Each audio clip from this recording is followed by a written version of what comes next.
Selamat datang kembali di Confucius ID.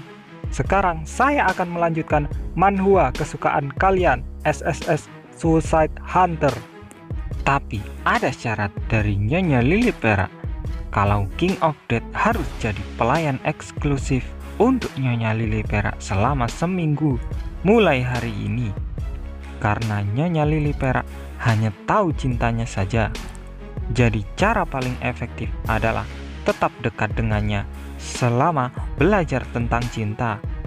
Karena menurut Nyonya Lily Perak, dia merugi untuk menghabiskan waktu untuk mengajari King of Death.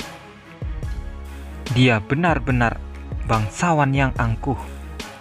Keesokan harinya kehidupan kontrak King of Death dimulai.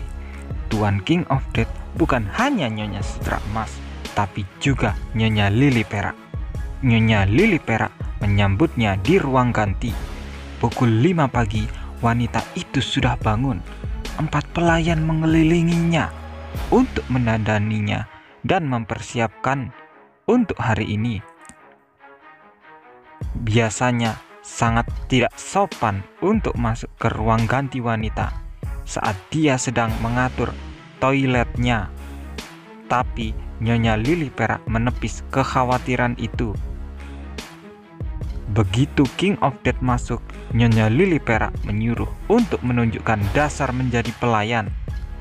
Pelayan berambut abu-abu mengeluarkan tablet dengan didekorasi dengan bunga lili. Kalimat-kalimat pada tablet ditulis dengan aksara kursif yang mengesankan. Pelajaran 1. Dasar-dasar. Cinta dimulai seperti wanita jalang. Sementara King of Death tercengang dan tidak dapat menjawab, Nyonya Lily Perak terus berbicara dengan acuh tak acuh. Di sampingnya, pelayan yang memotong kuku tangan kanan wanita itu tampak sama apatisnya dengan tuannya. Di sini Nyonya Lily Perak mulai mengajari King of Death dasar tentang cinta. Nyonya Lily Perak membuka kipasnya dengan tangan kirinya. Suara mendesing, kipas menyebar, menghasilkan suara yang jernih dan tajam. Wanita itu menutup mulutnya dengan kipas angin, dan dia melanjutkan pengajarannya tentang cinta. Nyonya Lily Perak melipat kipasnya dan menunjuk ke pelayan berambut abu-abu itu. Kemudian pelayan berambut abu-abu itu membalikkan tablet seperti dia telah menunggu selama ini. Kalimat lain tertulis di bagian belakang tablet. Pelajaran 1. Lanjutan. Kamu juga menyebalkan.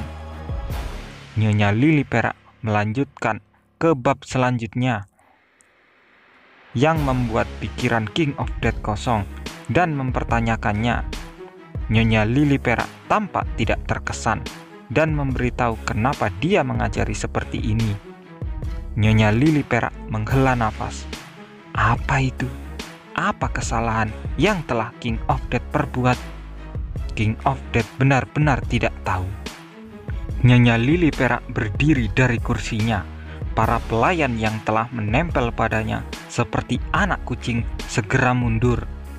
Menerima pengawalan para pelayan, Nyonya Lily Perak dengan bangga menyatakan kalau dia mencintai wanita paling jalang di seluruh dunia. Nyonya Lily Perak mulai berjalan dan King of Death mengikuti. Begitu pula para pelayannya. Para pelayan untuk beberapa alasan yang tidak diketahui memegang wadah berisi air.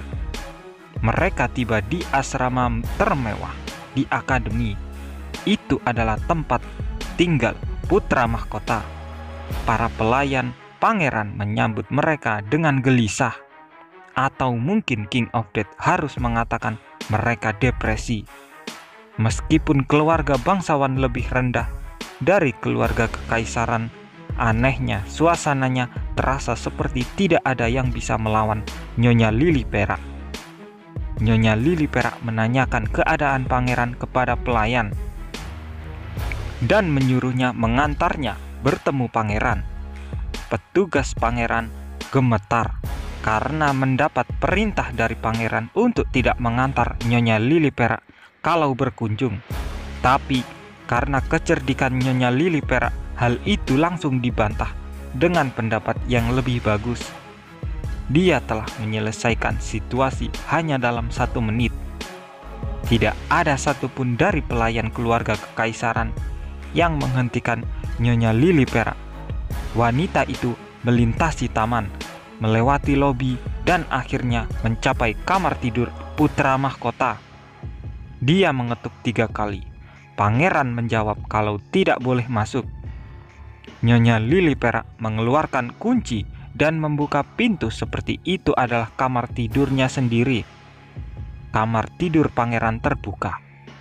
Meskipun pemiliknya gemetar di tempat tidurnya, pangeran terkaget akan kedatangan Nyonya Lili Perak. Pintu kamar tidur dibanting hingga tertutup.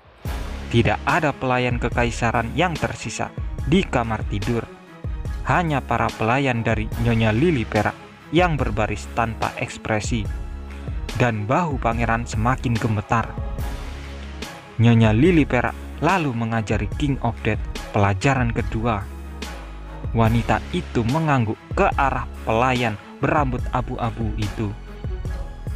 Atas isyaratnya, pelayan itu mengambil kertas yang telah disiapkan sebelumnya. Pelajaran 2, dasar-dasar. Jika kamu tidak dapat menghindari wanita jalang itu, nikmati apa yang kamu bisa. Di sini Nyonya Lili Perak mengajari untuk memanfaatkannya sebaik mungkin. Nyonya Lili Perak menjentikkan jarinya. Pelayan berambut abu-abu dengan terampil membalik kertas itu. Pelajaran 2, menjadi jalang yang lebih dasar dari lawanmu yang lain. Para pelayan Nyonya Lili Perak mengangkat ember berisi air dan melemparkannya ke atas tempat tidur. Mereka telah membawa ember ke sini untuk saat ini. Pangeran tersentak oleh air, menggelepar. Rambut Miramennya membengkak. Nyonya Lili Perak memandang pangeran dengan tenang dan melanjutkan pengajaran pada King of Death. Nyonya Lili Perak mengeluarkan kipas angin itu. Adalah lembar yang berbeda dari yang sebelumnya dan mengejutkan kata-kata yang tertulis di atasnya. Moto hari ini, jangan bersikap baik pada wanita jalang. Nyonya Lili Perak menyuruh King of Death mengulangi kata-katanya. Pengajarannya sungguh membuat kaget King of Death. Namun wanita itu tidak menahan diri sama sekali. Nyonya Lili Perak menyuruh untuk membuka pintu. Para pelayan membuka pintu. Di koridor, para pelayan kekaisaran berdiri dengan gelisah. Dan Nyonya Lili Perak menyuruh para pelayan untuk merawat pangeran supaya tidak. Para pelayan kekaisaran berlari ke dalam dengan tergesa-gesa. Mereka semua memegang handuk, seolah-olah mereka tahu ini akan terjadi. Apa yang memberitahu King of Death adalah bahwa ini bukan pertama kalinya Nyonya Lili Perak mulai operasi menyiram air. Nyonya Lili Perak perlahan keluar ke koridor dan bilang orang tampan kalah dari orang pintar. Orang pintar kalah jalang. Oleh karena itu, orang-orang yang berada di puncak cinta adalah orang-orang yang cerdas dan cantik dengan kepribadian seekor anjing.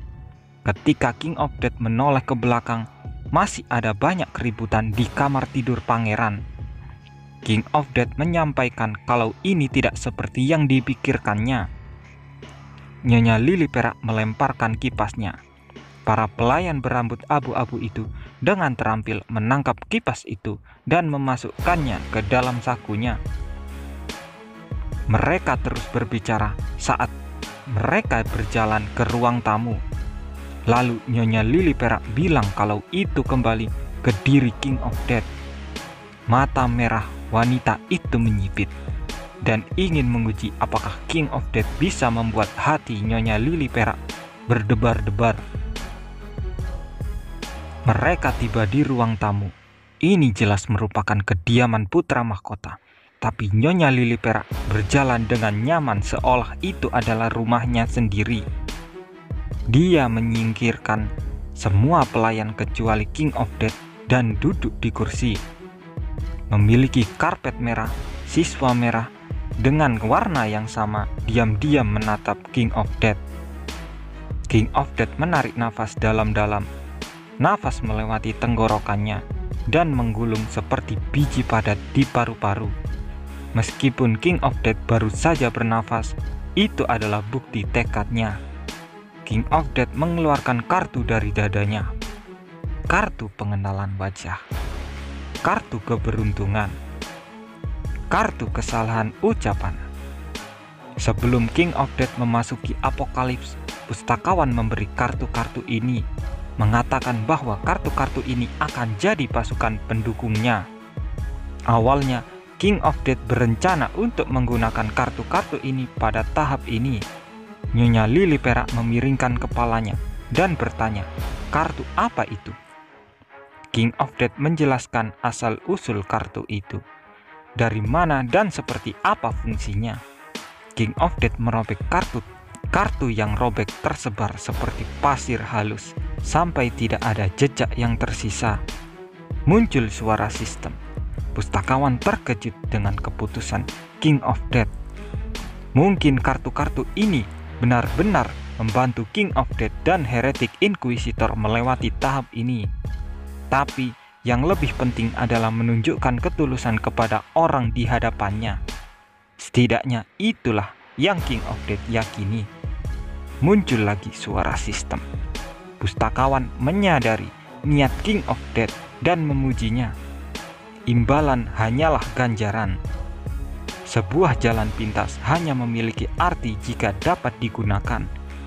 Tidak ada alasan bagi King of Death untuk terobsesi dengan hadiah atau menetapkan jalannya pada jalan pintas tanpa makna. Nyonya Lili Perak menangkupkan dagu di tangannya dan menatapnya. Mata merahnya berkilau seperti dipenuhi dengan darah. Nyonya Lili Perak dengan ringan memanggil King of Death. King of Death mendekatinya. Nyonya Lili Perak berbisik di telinganya. Dia mengeluarkan botol kaca. Awalnya King of Death tidak tahu apa itu. Tapi King of Death menyadari saat tutupnya terbuka. Aroma biru. Itu adalah botol parfum. Nyonya Lili Perak melepas sarung tangannya. Dia menggunakan jari kelingkingnya untuk menelusuri bukaan botol. Dia dengan lembut mengulurkan tangannya ke belakang leher King of Death. Dia menaruh titik di belakang telinga King of Death. Itu adalah aroma bunga yang kuat yang membuat kepala seseorang berputar. Itu bau bunga lili putih. Kepala King of Death langsung menjadi pusing. Nyonya Lili Perak memegang tangan King of Death. Butuh beberapa saat bagi King of Death untuk menyadari bahwa jari-jari mereka saling bersentuhan. Waktu tersendat karena bau yang merajalela di kepala King of Death. Mata merah Nyonya Lili Perak berubah miring. Bisikan, suaranya naik ke leher King of Death. Jantung King of Death berdebar-debar yang membuat tingkat penghayatan karakter naik menjadi 15%. King of Death mungkin akan jatuh. Itulah lanjutan manhwa SSS Suicide Hunter. Mohon maaf jika ada salah kata, tapi jika kalian suka jangan lupa untuk like dan subscribe channel ini supaya semakin berkembang.